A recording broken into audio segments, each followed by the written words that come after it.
Chapitre 40. Tu deviens enfin utile. 3. Boum. Boum. Boum. Alors que les mercenaires s'accrochaient au corps du python sanguinaire, le frappant sans relâche avec des armes contondantes, le serpent agitait sa queue sauvagement dans toutes les directions. Les mercenaires qui ont été touchés par sa queue ont été envoyés voler en un instant, mais d'autres ont rapidement comblé les trous et ont continué l'attaque. Kaa. Le python sanguinaire poussa un cri furieux et rempli de rage. À sa tête, Ghislain, Gillian et Keo lui infligeaient des blessures et attiraient son attention tandis que des mercenaires s'accrochaient à sa queue et à son corps, balançant leurs armes contondantes. Des dagues acérées fendaient parfois l'air, visant ses yeux, empêchant la créature de se concentrer pleinement. N'importe qui deviendrait enragé si un essaim de mouches bourdonnait continuellement autour de lui. Le python sanguin se débattait encore plus violemment, tordant son corps massif. Quoum. À chaque fois que sa queue s'écrasait sur le sol, un autre mercenaire perdait la vie. Cependant, les mercenaires serraient les dents et poursuivaient leurs attaques. Tout le monde risquait sa vie, faisant de son mieux pour abattre ce monstre d'une manière ou d'une autre. Gillian. Va à la queue et aide les mercenaires. Même en esquivant adroitement les attaques du serpent, Ghislain gardait un œil sur la situation et donnait des ordres. Alors que les blessures sur le corps du python sanguin augmentaient, la vitesse de sa queue fouettée ralentissait progressivement.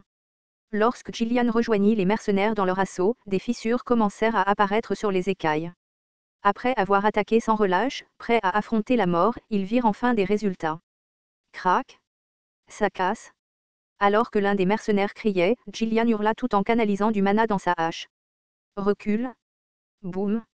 La hache s'enfonça profondément dans le corps du serpent, la lame s'enfonçant plus de la moitié. C'était une blessure bien plus grande que toutes celles qu'il avait infligées jusqu'à présent. Le sang commença à jaillir de la peau du python sanguinaire. En voyant cela, les mercenaires furent remplis d'espoir.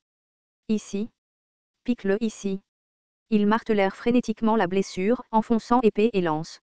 Les armes qui n'avaient pas pu pénétrer les petites blessures pénétraient désormais beaucoup plus facilement. Les dommages internes accumulés avaient affaibli les muscles de la créature. Kaak. Le python sanguin hurla de douleur, se débattant. Dans le chaos, les mercenaires écrasés sous lui ou frappés par sa queue battante eurent leurs os brisés ou furent tués. Bien que les mouvements du python sanguinaire aient ralenti par rapport au début, la puissance destructrice pure de sa taille massive resta inchangée. Ça ne marchera pas. Alors que Ghislain esquivait les crocs du serpent, il continua à réfléchir.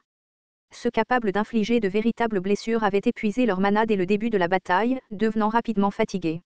En fin de compte, ce fut une course pour voir s'ils seraient anéantis par épuisement en premier ou si le python de sang tomberait. Boum. Boum. Aarg. Pendant qu'il était perdu dans ses pensées, les cris des mercenaires emplissaient les alentours. Peu importe les dégâts qu'il infligeait, à ce rythme, les mercenaires seraient éradiqués en premier. Plus le combat se prolongeait, plus il leur devenait défavorable. À ce moment-là, les yeux du python de sang brillèrent d'un rouge ardent tandis qu'il balançait sa queue en un large arc. Wouhou. Boum. Plusieurs mercenaires furent envoyés voler, et dans cette brève ouverture, le python de sang se retira rapidement, se retirant vers l'arrière. Alors qu'il commençait à s'éloigner des mercenaires, des mots pleins d'espoir s'échappèrent de leur bouche. Que se passe-t-il? Se pourrait-il qu'il s'enfuit? C'est fini. Replions-nous pour l'instant. Ramenons les blessés à l'arrière. Les mercenaires se retirèrent également, se regroupant en murmurant entre eux. Ce serait le meilleur résultat possible si le python sanguinaire se retirait vraiment. Ils avaient réussi à percer ses écailles, qui étaient censées être imperméables à tout sauf à une puissante lame de mana ou à une magie à haut cercle, et ils avaient réussi à y enfoncer leurs armes. Compte tenu des capacités du groupe, c'était un exploit impressionnant, mais personne ne s'en réjouissait. C'était parce qu'ils comprenaient tous qu'à ce rythme, ils finiraient par périr. Malgré leurs incroyables combats jusqu'à présent, ils avaient atteint les limites de ce qu'ils pouvaient faire. Pouvons-nous appeler cela un match nul? Gordon marmonna en serrant ses jambes tremblantes, mais personne ne lui répondit. Swish. Le python de sang, s'étant retiré, regarda le groupe, sa queue se balançant doucement. Ses écailles, déchirées et brisées, étaient tachées de rouge par le sang qui suintait de ses blessures. Même les ogres, salués comme les rois de la forêt, seraient écrasés instantanément s'il était resserré par le python de sang, ce qui rendait les dégâts qu'il infligeait d'autant plus étonnants.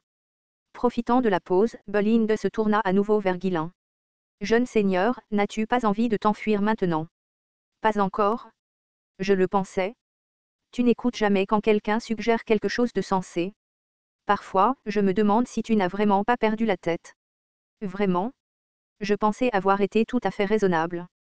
À sa réponse absurde, Bolinde le regarda avec une expression déconcertée. Gillian, observant les mercenaires, chuchota doucement à Guillain. Jeune seigneur, à ce rythme, nous serons les premiers anéantis. Bien que notre stratégie actuelle soit judicieuse, nous n'avons pas les effectifs nécessaires pour continuer. Tu as raison. Mais compte tenu de nos forces actuelles, c'est la seule façon de nous battre. Nous devons maintenir la situation du mieux que nous pouvons et attendre que ceux qui peuvent utiliser le mana saisissent une opportunité. Je pense que nous devrions viser ses yeux. Bien que rare, le python sanguin était un monstre connu pour habiter d'autres régions que la forêt des bêtes.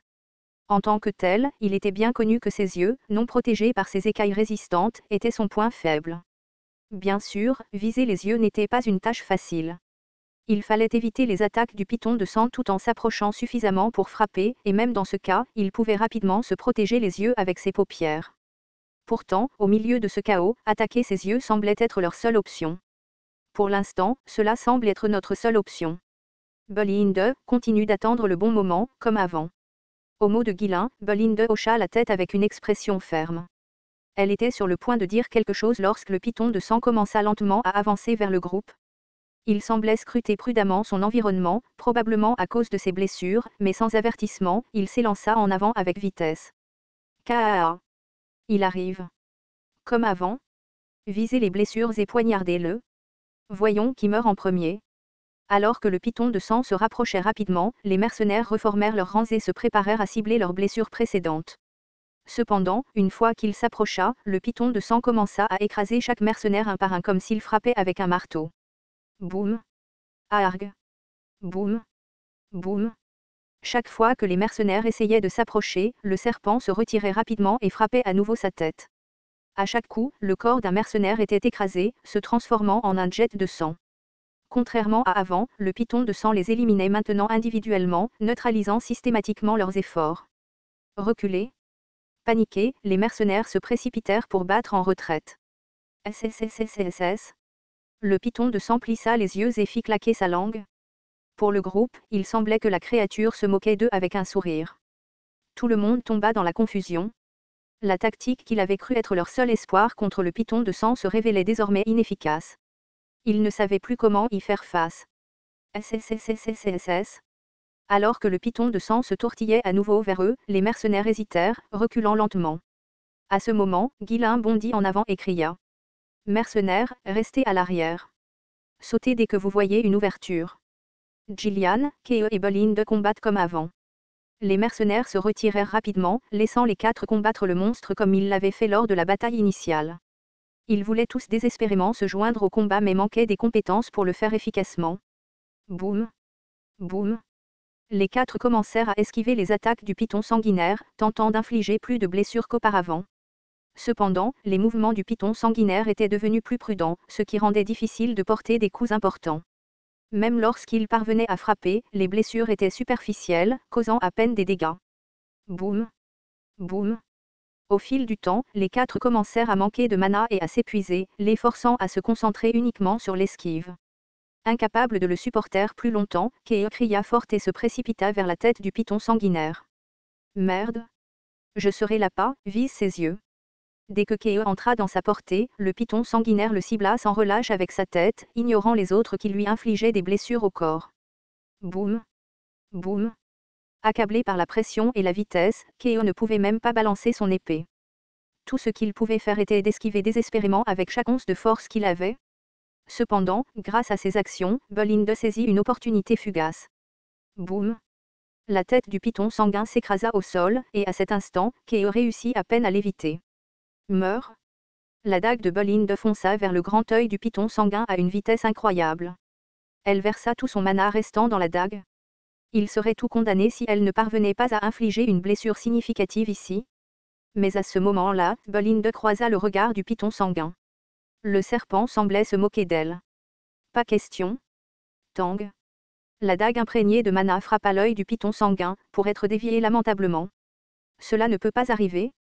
Le python sanguin vivant dans la forêt des bêtes était différent de ceux qu'il connaissait.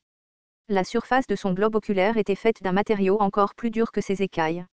Si l'œil, connu comme le seul point faible du python de sang, était aussi résistant, il était essentiellement invincible. Comment était-il censé tuer cette chose? Alors que tout le monde chancelait sous le choc, quelque chose d'encore plus étonnant se produisit. Keo était déjà à l'endroit où le python de sang avait visé. Ouah! La queue, qui n'avait pas bougé jusqu'à présent, se balança violemment vers Keo. Le python de sang avait astucieusement attendu ce moment, s'abstenant d'utiliser sa queue pour frapper jusqu'à présent. Non. Les autres se précipitèrent rapidement vers le python de sang. Mais même cela était un piège. Sifflement. À cet instant, la tête du python de sang se tordit de manière anormale et se jeta sur Guilain avec une vitesse aveuglante. Le mouvement de sa queue n'avait été qu'une préparation à cette frappe mortelle. Guilain, qui se rapprochait déjà du python de sang, n'avait aucun moyen de l'éviter. Il n'avait d'autre choix que de faire exploser ces 3 noyaux simultanément dans une tentative désespérée de supporter l'attaque. Jeune seigneur. Soudain, Bolinde apparut et poussa Guilain avec force hors de danger. Boum. Bolinde.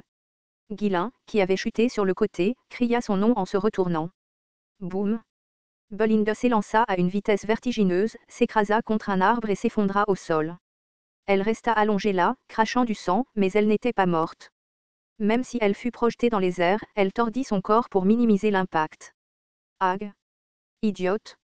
Je t'ai dit de courir. Pourquoi n'écoutes-tu jamais? Dépêche-toi de retourner au domaine, réfléchis à tes actions et enferme-toi dans une cellule. Tu n'écoutes jamais, cet idiot. Bolinde marmonna faiblement alors qu'elle continuait à cracher du sang. Keo. Sauve Bolinde. Au cri urgent de Guilain, Keo, ayant à peine survécu, attrapa rapidement Bolinde et se retira. Sifflement. Le python sanguinaire agita sa langue de satisfaction en scrutant les alentours.